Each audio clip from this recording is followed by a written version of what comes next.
Hello दोस्तों, आज की ब्रेकिंग न्यूज, बड़ी खबरें, मुख्य समाचार और ताजा तरीन हेडलाइंस के साथ में परेश बराय हाजिर हूं लेकर आज का अखबार। सुन लिया, समझो, पढ़ लिया।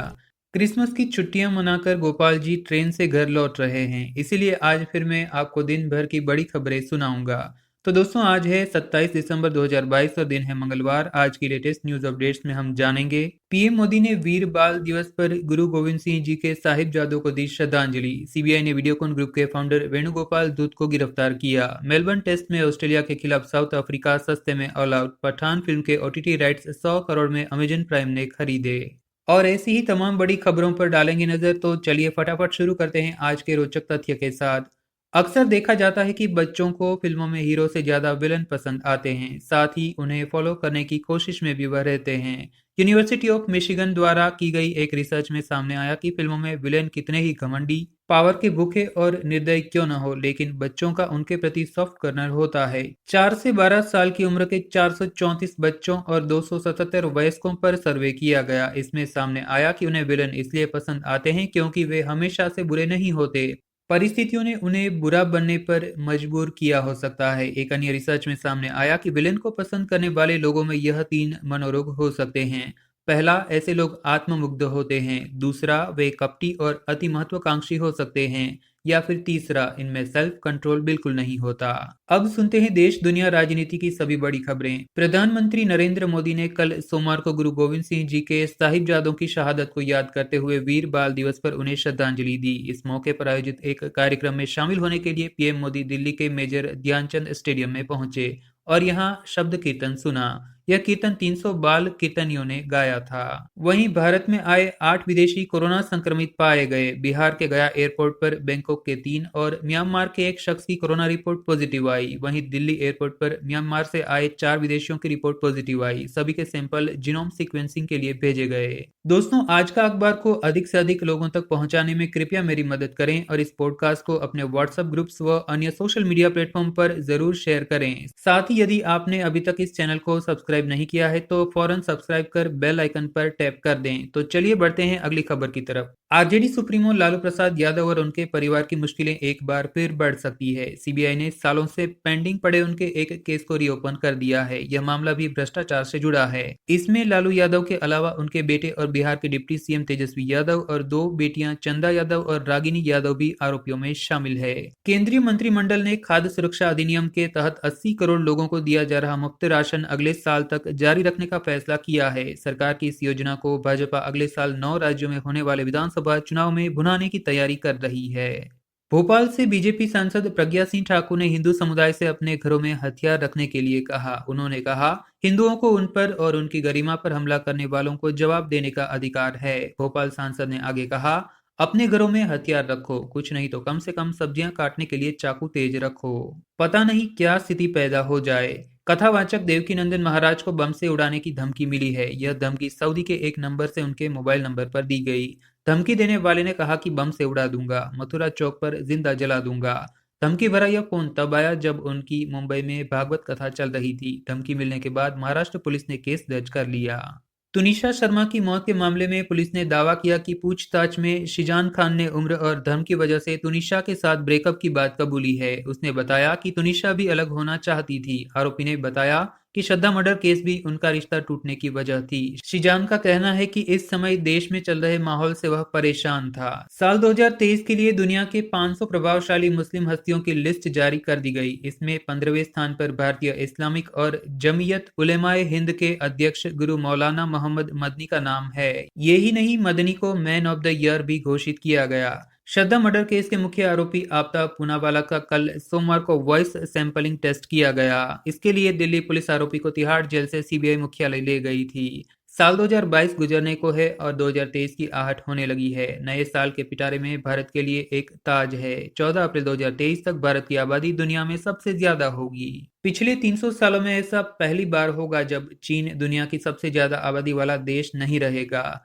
हरियाणा विधानसभा के 3 दिन के शीतकालीन सत्र के पहले दिन अपराधियों और नशा तस्करों पर सरकार के एक्शन पर हंगामा हुआ। सरकार के बुलडोजर चलाने को लेकर विधायक अभय चौटाला ने सवाल उठाए।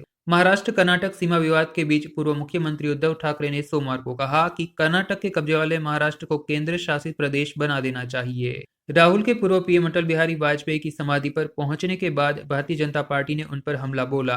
भारतीय जनता पार्टी ने कहा कि अगर कांग्रेस वाकई अटल जी का सम्मान करती है तो उन्हें अंग्रेजों का मुखबिर कहने वाले गौरव पांधी को कांग्रेस से निकालना चाहिए। उत्तर भारत में सर्दी का प्रकोप बढ़ गया है। मध्य प्रदेश, राजस्थान, दिल्ली, चंडीगढ़, पंजाब, हरियाणा और उत्तर प्रदेश के कई इलाकों में कल सोमवार सुबह शीतलहर के साथ घना कोहरा रहा। मौसम विभाग ने इन राज्यों में कड़ाके की सर्दी पड़ने का अलर्ट जारी किया है।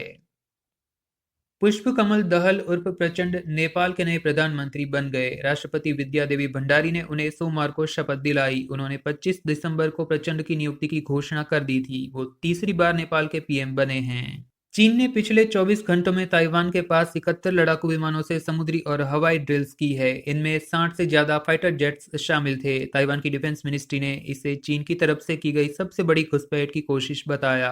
रूस के बम्बर बेस पर यूक्रेन के ड्रोन से हमला किया गया। इसमें 3 सैनिक मारे गए। बीबीसी की रिपोर्ट के मुताबिक रूस के एयर डिफेंस ने यूक्रेन के ड्रोन को हवा में ही तबाह कर दिया था, लेकिन उसका मलबा एलगंस बम्बर बेस पर गिरा था। पाकिस्तान में अमेरिका के दूतावास ने अपने नागरिकों के लिए सिक्योरिटी अलर्ट जारी किया है। इस्लामाबाद में 2-3 दिन पहले हुए आत्मघाती हमले के बाद अमेरिका ने चेताया है कि कुछ लोग एक और आतंकी हमले की तैयारी में हैं। चीन में कोरोना से हालात इतने बिगड़ चुके हैं कि वहां दवाओं की भारी कमी हो गई है। इसी बीच सरकार ने लोगों से ट्रेडिशनल चाइनीज मेडिसिन लियान हुआ किंगवेन खाने के लिए कहा है। हैरानी की बात तो यह है कि इस दवा को वायरल इन्फेक्शन होने पर दिया जाता है। अफगानिस्तान की तालिबान सरकार द्वारा महिलाओं पर लगाए जा रहे प्रतिबंधों से लोगों की मुश्किलें और ज्यादा बढ़ेंगी। स्थानीय और अंतर्राष्ट्रीय सहायता संगठनों में महिलाओं के काम करने पर रोक के नए फैसले से अरबों रुपए की मदद खतरे में पड़ सकती है। इस मदद के कारण ही अफगानिस्तान भुखमरी से बचा हुआ है। जापान में भारी बर्फबारी हो रही है। इसमें 17 लोगों की मौत हो गई, 93 लोग घायल हैं। आमतौर पर जापान में बर्फबारी के समय बर्फ जमा नहीं होती, लेकिन इस साल घरों और सड़कों पर 2 फीट तक बर्फ जम गई है। अमेरिका में क्रिसमस से पहले आए बर्फीले तूफान का कहर जारी है। देश के 20 करोड़ से ज्यादा लोगों की जिंदगी मुश्किल बनाने वाले इस तूफान को बॉम्ब साइक्लोन कहा जाता है। तापमान तेजी से गिरने के बाद भारी ठंड से 34 लोगों की अब तक मौत हो चुकी है। सड़कों पर भारी बर्फ के चलते एम्बुलेंस मरीजों तक नहीं पहुंच पा रही। अब सुनते हैं बिजनेस वर्ल्ड की मुख्य खबरें। सेंट्रल ब्यूरो ऑफ इन्वेस्टिगेशन यानी कि सीबीआई ने सोमवार को वीडियोकॉन ग्रुप के फाउंडर वेणुगोपाल दूत को गिरफ्तार कर लिया। आईसीआईसीआई बैंक लोन धोखाधड़ी मामले में यह गिरफ्तारी हुई। इससे पहले एजेंसी ने शुक्रवार को आईसीआईसीआई बैंक की पूर्व सीईओ और एमडी चंदा कोचर और उनके पति दीपक कोचर को अरेस्ट किया था। केंद्रीय वित्त मंत्री निर्मला सीतारमण को सोमवार दोपहर 12 बजे रूटीन चेकअप और पेट में इन्फेक्शन के चलते दिल्ली एम्स में भर्ती करना पड़ा। 63 साल की वित्त मंत्री को एम्स के प्राइवेट वार्ड में रखा गया। फिलहाल उनकी हालत स्थिर बताई जा रही है। साल 2022 खत्म होने में अब कुछ ही दिन बचे हैं और नया साल 2023 शुरू होने वाला है। इस नए साल की शुरुआत छुट्टी के साथ होगी। साल के पहले महीने में अलग अलग राज्यों व शहरों में कुल 11 दिन बैंक बंद रहेंगे।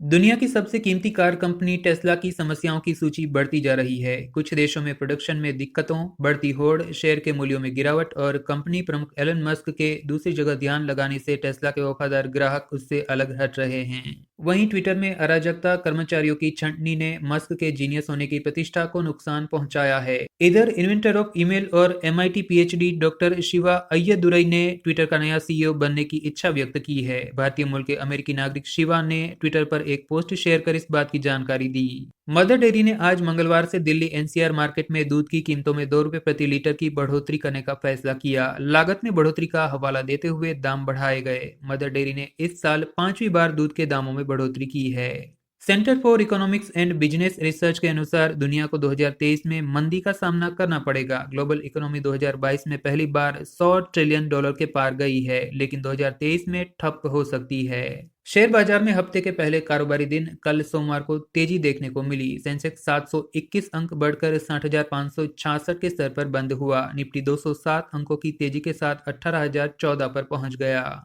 अब सुनते हैं खेल जगत की मुख्य खबरें। मेलबर्न क्रिकेट ग्राउंड में चल रहे बॉक्सिंग डे टेस्ट में ऑस्ट्रेलिया के खिलाफ साउथ अफ्रीका की पहली पारी 189 रन पर ऑल आउट हो गई।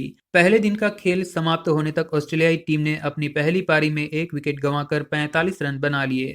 अमेरिका कोलोराडो के एस्पेन में बर्फ पर पोलो की वर्ल्ड चैंपियनशिप आयोजित हुई। एस्पेन के रियो ग्रैंड पार्क पर आयोजित वर्ल्ड स्नो पोल चैंपियनशिप में 6 टीमों ने हिस्सा लिया।